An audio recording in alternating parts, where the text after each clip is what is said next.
As you probably know, I was an obese child.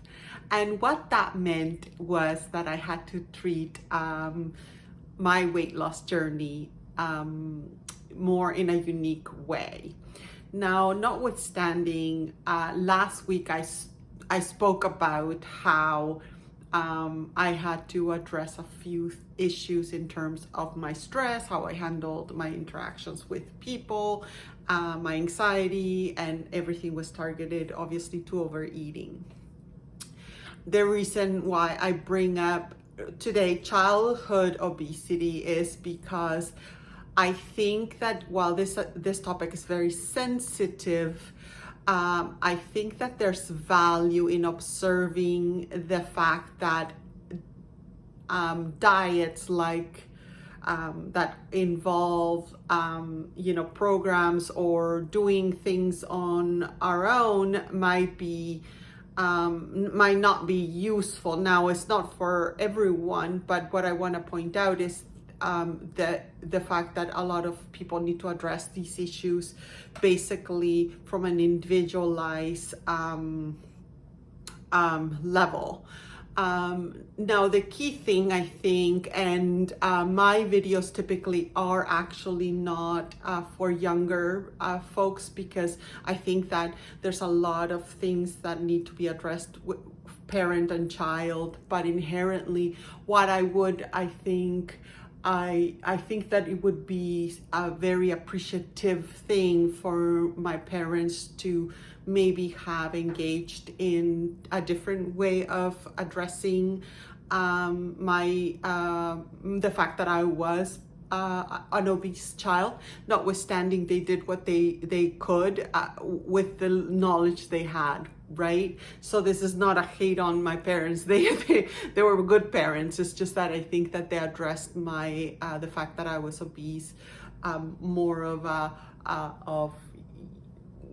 telling me that I needed to lose weight and not really necessarily giving me the tools. Now, why do I want to bring this up? I think inherently childhood or parents that have children that are on the heavy side, I think that there is value in the conversation of how do we address this issue. So that's what I'm hoping to do today. Now, if you don't know who I am, my name is Jessica, and I engage in conversations about weight loss, weight-related disease education, and how to achieve weight loss in an affordable way that honors all our ways of living. Because at the end of the day, I think that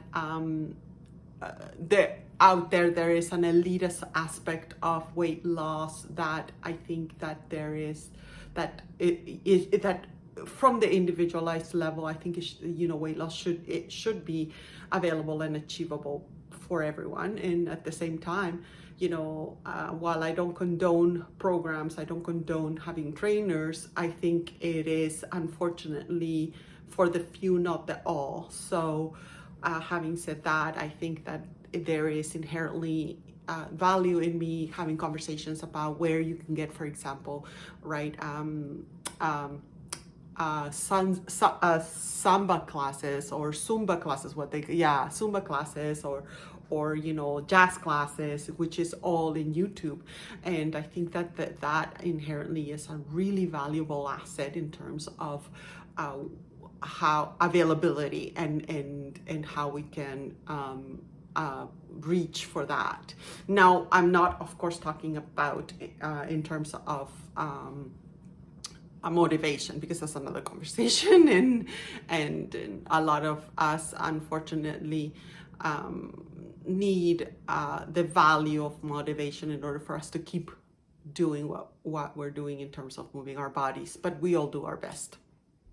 Going back to the topic at hand, when it comes to children, I think there is value in actually not really observing their weight in general, but giving them tools on how to get that connection with food, in terms of how to acquaint themselves with ingredients, with vegetables, with meat, not necessarily from the caloric perspective, but maybe saying or rather letting them know what a portion is, or what their meal entails, and having those 3 meals a day and 2 snacks in between, right? I think there's value in that, and just making sure, or rather encouraging them to engage in some sort of sport that they enjoy. It doesn't necessarily have to be anything like, your regular football, dancing, and things like that. It could be things like Aikido or walking, or maybe engaging in an activity with friends, like going outside, a couple of hours a day, or rather, which is interesting because that used to be what I used to engage in when I was young. Notwithstanding that didn't make me any smaller at all. I was actually, I took a lot of dancing classes, and my parents always paid for my dancing classes, and my, and I used to be outside and play. I was quite active. However, I was not a thin girl at all. I was quite sturdy, pretty chubby. What I needed to understand is not to have not to actually deal with my emotional lack of language, or rather not being able to be in touch with my emotions, so much so that I needed to verbalize things instead of just eating my way into feeling better, which is what basically occurred. So I think that there's value in having that. There's a secondary thing that I wanted to talk to you about, which was I think there is very much value in having compassionate conversation with our children about image and about self-care, but not from the perspective of actually the I'm noticing that you're gaining a little weight. Nothing like that. I think that there needs to be a detachment on that, and not addressing the behavior. For example, if someone is eating overnight, like, candies or things like that, well, why is that happening, and how can we help in order to minimize that? Because it's always minimization, never deletion, unless the person themselves decide that they want to delete that out of. For me, for example, like I mentioned to you last week, it was the ramen thing, the ramen little soups that they used to have, and those were the things that I used to hide. I mean, one of the things I do now is that if I'm going to have a really good meal, I'm going to enjoy it with another human, because it brings the point back to why sometimes we eat, which is communal interactions, and not necessarily to feed a hunger. There's 2 types of feeding. There's the utilitarian, you need to eat to fuel your body, and that can be, fruits, vegetables, a salad, protein, to keep you satiated and keep you going, right? But then there's the secondary of enjoyment. You don't want to delete the enjoyment part of it, but you're not necessarily hungry. You just have an event or something, it will always comes up, is how to manage all that, right?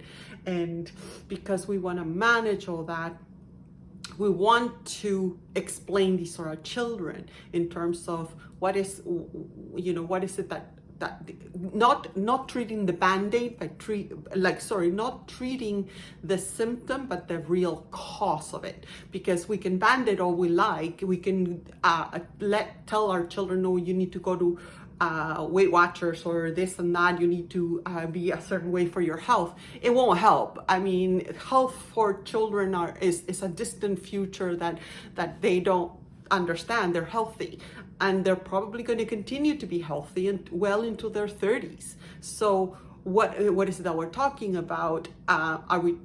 What is it that we're observing, right? Are we observing the fact that in behavioral wise, they're dealing with their emotions in a way that involves food, hence why they're gaining? Or are they bored and things like that. And in that case, we need to address that in terms of what is it that we can do in order to strategize not to be able to use food to replace those things, right?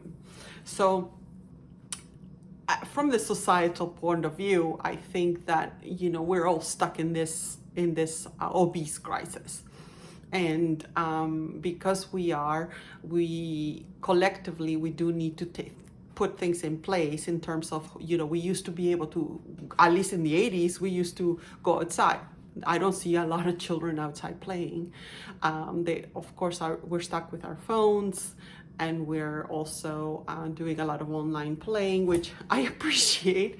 I think that a lot of us struggle with movement, and we get more and more sedentary. Now, this isn't a judgment. I mean, I was sedentary for many years between me being young and dancing in Lima, and then coming here, and then, you know, having less and less, you know, we used to go to the mall. Now, because of now there's less of that, and are we seeing a rebirth of children going to the mall, hanging out in the mall?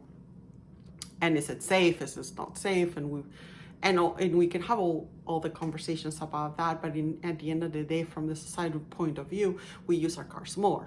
So we need to teach our children that movement has to be in our lives. And I think that for me specifically, when I was young, it was more about my weight and how I looked like, than it was more about the issues at hand of why I was overeating and why was I hiding eating, which is specifically what the real issue was, right? And how I, you know, kept that under wraps for many years, right? So the people that were closer to me didn't even really realize that I was doing it. Of course not. It was me, myself, and I. So that's what the take home is. But so to sum up, I think that children's weight should be observed in or noted, not in a way to have them, you know, judged in terms of how much they weigh, but what they should be doing, what we should be doing as parents, I think, in my humble opinion, is that they should be taught how to deal with their emotions, and maybe be curious about why they are eating overnight or whatever their vice is, or whatever it is that they're doing, right? You know, maybe you know, going to McDonald's in between dinner and lunch, which also used to do. So, right, when money was available for me. So I do want to put a proviso. I am, like I said to you at the beginning of this this video, I am a promoter of the parents know best. The parents are the experts in terms of how they should be dealing with their children. I would say that from the perspective of compassion, we should just address it in a gentle, kind way. But again, parents they know about, you know, how to address their child because of their temperament and their matching temperaments and their matching interactions. Okay, well, I want you to have a great day, and I will see you Thursday. Have a good one.